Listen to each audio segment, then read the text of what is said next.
Education Payyanur news കെ social media തുറന്നാലിപ്പോൾ താങ്കളെ ട്രോൾ ചെയ്യുന്നതാണ് കാണുന്നത്. എന്താ താങ്കളുടെ എല്ലാവർക്കും ഇത്ര കലിപ്പ്?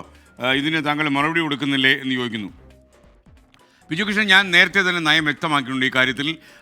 യഥാർത്ഥത്തിൽ മറ്റുള്ള വാർത്താ ചാനലുകളെല്ലാം കൈകാര്യം ചെയ്തൊരു വാർത്തയായിരുന്നു കായംകുളത്തെ പ്രതിഭയുടെ മകനെ കഞ്ചാവ് വലിച്ചതിനും മറ്റുമായി എക്സൈസ് പിടിച്ച കാര്യം എല്ലാ ചാനലുകളും ക്യാരി ചെയ്തു. എന്നാൽ 24 മാത്രം എന്തോ പുതിയത് കണ്ടുപിടിച്ചു എന്ന രീതിയിലാണ് പല ആളുകളും കള്ളപ്പേരിൽ അതും ഞാൻ പറയും. മാത്രമല്ല ഒരു കാര്യം പ്രേക്ഷകർ വിശ്വസിക്കാൻ, ഞാൻ പറഞ്ഞത് ഇവരുടെ എല്ലാം പേരിൽ നിയമ നടപടികൾ സ്വീകരിക്കുമെന്നാണ്. ഇന്ന് തന്നെ ഒരു 4-5 ആളുകളുടെ പേരിൽ സൈബർ പോലീസിന് നമ്മൾ പരാതി കൊടുത്തു കഴിഞ്ഞു. ഇതിന് അനന്തരം നമ്മൾ കോടതിയിലേക്ക് പോവുകയാണ്. മാത്രമല്ല വിദേശ നാടുകളിലിരുന്ന ഇത്തരം നെറികെട്ട സന്ദേശങ്ങൾ അയക്കും തെറിവിളിക്കുകയൊക്കെ ചെയ്യുന്ന ആളുകളെ എംബസി വഴി ബന്ധപ്പെടാനും നമ്മൾ ശ്രമിക്കുന്നുണ്ട്. കാരണം വിദേശ നാട്ടിലായതുകൊണ്ട് ഞങ്ങൾക്ക് ഇവിടെ നിന്ന് എന്തും കാണിക്കാം എന്ന് ചില ആളുകൾ കരുതുന്നുണ്ട് എന്നാണ് എനിക്ക് മനസ്സിലാകുന്നത്.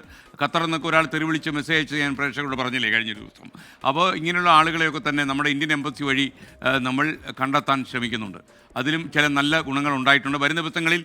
മാത്രമല്ല ഇങ്ങനെ ഈ സൈബർ ഇടങ്ങളിൽ രക്തസാക്ഷികളായ ഇരകൾ ഒരുപാട് ആളുകൾ സംസ്ഥാനത്തുണ്ട്. ഇവരെല്ലാം സംഘടിതരാണ്. ഈ വൃത്തികേട് കാണിക്കാനൊക്കെ ഇവർക്ക് വലിയൊരു സംഘമുണ്ട്. പോരാടുന്നവരും പോരാളികളും ഒക്കെ ഇതിൻ്റെ പിന്നിലുണ്ട്. മറുനാട്ടിലുള്ളവരും ഈ നാട്ടിലുള്ളവരും ഒക്കെ ഇതിലുണ്ട്. അപ്പോൾ ഇവരെല്ലാവരും സംഘം ചേർന്ന് നമ്മുടെ ആളുകളെ ആക്രമിക്കുക, ജനാധിപത്യത്തിൽ നിരക്കാത്ത രീതിയിൽ പെരുമാറുകയൊക്കെ ചെയ്യുന്നുണ്ട്. അപ്പോൾ ഇവരുടെ അക്രമത്തിനിരയായ ഇരകളെ തേടി നമ്മളൊരു പരമ്പരയും ഉടനെ ആരംഭിക്കുന്നുണ്ട്. നമ്മൾ മാത്രമല്ല പോലീസിന് എല്ലാ നിയമ നടപടികളും സ്വീകരിക്കാൻ നമ്മൾ മുന്നോട്ട് പോവുകയാണ്. കാരണം ഇത് കൂടുതൽ വെച്ച് ഉറപ്പിക്കാൻ നമുക്ക് കഴിയില്ല. അതാണ് നമ്മുടെ ഔദ്യോഗികമായ നിലപാട്.